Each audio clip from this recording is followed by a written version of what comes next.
Assalamualaikum warahmatullahi wabarakatuh. Waalaikumsalam warahmatullahi wabarakatuh. Selamat pagi anak-anak. Pagi, Bu.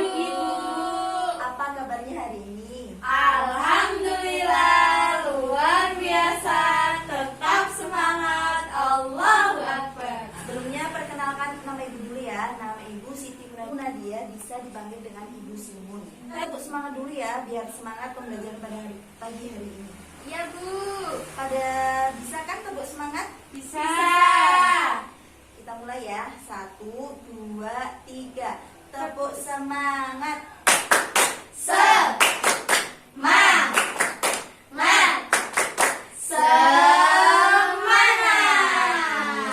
Udah semangat kan? Udah, Bu. Kalau udah, kita langsung pembelajaran hari ini. Kita akan belajar mengenai beriman kepada malaikat Allah. Tuh, kalian kan udah mendapatkan materi tentang rukun iman. Rukun iman itu ada berapa? 6. Dan salah satunya itu ada beriman kepada malaikat Allah.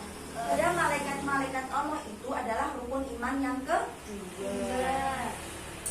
Beriman kepada malaikat Allah itu adalah apa? Meyakini malaikat Allah. Ya, beriman kepada malaikat Allah adalah meyakini bahwa malaikat itu ada walaupun kita tidak bisa melihatnya. Terus malaikat itu apa? Malaikat itu adalah makhluk ciptaan Allah yang diciptakan dari nur atau cahaya, tetapi tidak bisa dilihat, didengar maupun diraba. Paham kan pengertian itu malaikat itu apa? Pengertian beriman kepada malaikat itu apa? Bisa paham kan? Sudah. Kalau sudah, kita lanjut ke nama-nama malaikat. Nama malaikat itu sebenarnya ada banyak, tapi yang wajib kita ketahui ada 10. Di antaranya yang pertama itu adalah malaikat Jibril. Malaikat Jibril itu tugasnya sampaikan wahyu kepada manusia dan meniupkan roh di dalam janin. Jadi ketika kalian masih berada di kandungan ibu, itu akan ditiupkan roh oleh malaikat Jibril. Terus yang kedua itu ada malaikat Mikail. Malaikat Mikail tugasnya yaitu memberikan rezeki kepada semua makhluk yang ada di muka bumi ini. Dan selanjutnya itu ada malaikat Israfil. Malaikat Israfil adalah tugasnya itu meniupkan sangkakala atau trompet pada hari kiamat. Jadi ketika Allah menyuruh malaikat Israfil untuk meniupkan sangkakala, jadi tidak ada kehidupan lagi di dunia ini alias kiamat. Terus selanjutnya itu malaikat Israel. Malaikat Israel itu tugasnya mencabut nyawa. Jadi semua makhluk hidup itu pasti akan mati. Ini itu malaikat Raqib. Malaikat Raqib itu tugasnya mencatat amal kebaikan kita semasa hidup di dunia. Jadi kita berbuat baik, kita berbuat tolong menolong sesama semua, pasti kita akan dicatat oleh malaikat siapa tadi? Raqib. Dan selanjutnya itu ada malaikat Atid. Jadi malaikat Atid itu kebalikan dari malaikat Raqib. Malaikat Atid itu mencatat amal keburukan. Jadi kalau kalian itu berbohong ataupun tidak menaati perintah Allah, itu pasti akan dicatat. Jadi kita itu harus berbuat baik.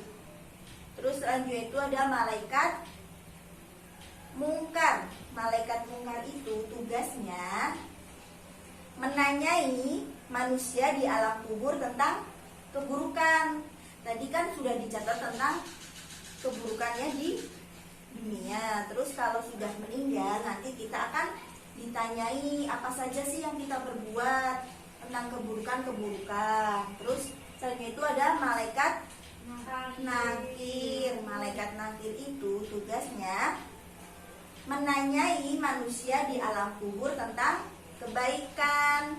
Jadi kita kan tadi catat tentang amal kebaikan kita. Nanti kalau udah kita meninggal pasti akan ditanyai di alam kuburnya oleh malaikat nakir. Selanjutnya yang ke-9 itu ada malaikat malik. Malaikat malik adalah tugasnya menjaga pintu neraka. Itu yang terakhir adalah malaikat Ridwan. Malaikat Ridwan adalah malaikat yang menjaga pintu surga. Tadi kan kita sudah mengenal nama-nama malaikat yang wajib kita ketahui ada 10. Yaitu ada sifat-sifat malaikat Allah. Sifat-sifat malaikat Allah yang pertama itu malaikat tidak memiliki hawa nafsu dan tidak menikah. Kalau manusia itu menikah dan memiliki hawa nafsu. Terus yang kedua, malaikat itu tidak tidur, tidak makan dan tidak minum. Kalau manusia itu tidur, makan dan minum. Kenapa sih kalau malaikat itu tidak tidur? Karena kalau malaikat tidur, kita berbuat baik ataupun berbuat buruk, nanti malaikat tidak bisa melihatnya dan tidak bisa dicatat. Yaitu malaikat itu selalu patuh pada perintah Allah dan tidak pernah membantah perintahnya. Yang selanjutnya itu ada beriman kepada malaikat-malaikat Allah. Hikmah beriman kepada malaikat-malaikat Allah itu selalu melakukan perbuatan baik, karena setiap perbuatan kita yang kita lakukan itu selalu diawasi oleh malaikat. Seperti tadi yang sudah Ibu jelaskan tentang tugas-tugas malaikat, itu kan setiap kita berbuat baik, setiap kita berbuat buruk itu pasti akan dicatat.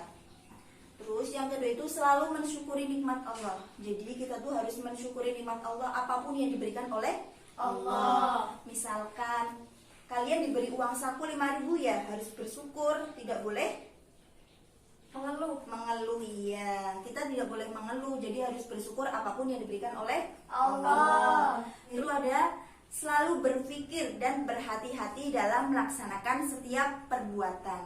Karena itu tadi, karena di setiap perbuatan kita yang kita lakukan setiap harinya itu pasti akan dicatat oleh malaikat-malaikat, dan nantinya ketika kita sudah meninggal akan ditanyai di alam kubur. Yaitu tadi materi tentang malaikat-malaikat Allah. Dan selanjutnya Ibu akan memberikan 3 soal. Nanti kalau kalian tahu, kalian angkat tangan ya. Iya, Bu. Soal yang pertama itu pengertian malaikat. Apa sih itu malaikat? Yang tahu angkat tangan. Ya, kamu silakan. Malaikat itu makhluk Allah yang terbuat dari cahaya yang tidak nampak oleh kasat mata. Iya, benar. Beri tepuk tangan buat. Jadi Ibu jelaskan kembali ya. Malaikat itu adalah makhluk ciptaan Allah yang diciptakan dari nur atau cahaya. Tidak bisa dilihat, didengar maupun diraba. Ya. Selanjutnya soal yang kedua yaitu apa sih tugas malaikat Malik? Siapa yang tahu angkat tangan? Saya, Bu. Ya, silakan. Tugas malaikat Malik adalah menjaga pintu surga. Salah. Saya, Bu. Ya, silakan. Tugas dari malaikat Malik itu menjaga pintu neraka. Ya, pinter. Beri tepuk tangan lagi. Ya, yang menjaga pintu neraka adalah malaikat Malik. dan yang menjaga pintu surga adalah malaikat Ridwan. Jadi tadi kebalik ya. Iya, Bu. Jadi sekarang udah ngerti kan? Udah. Terus selanjutnya soal yang terakhir. Yang belum jawab ya. Iya. Yang terakhir adalah sebutkan salah satu hikmah beriman kepada malaikat-malaikat Allah. Ayo yang siap. Saya, Bu. Ya, silakan. Jadi kalau kita beriman sama malaikat Allah atau tahu tentang malaikat Allah, kita jadi lebih berhati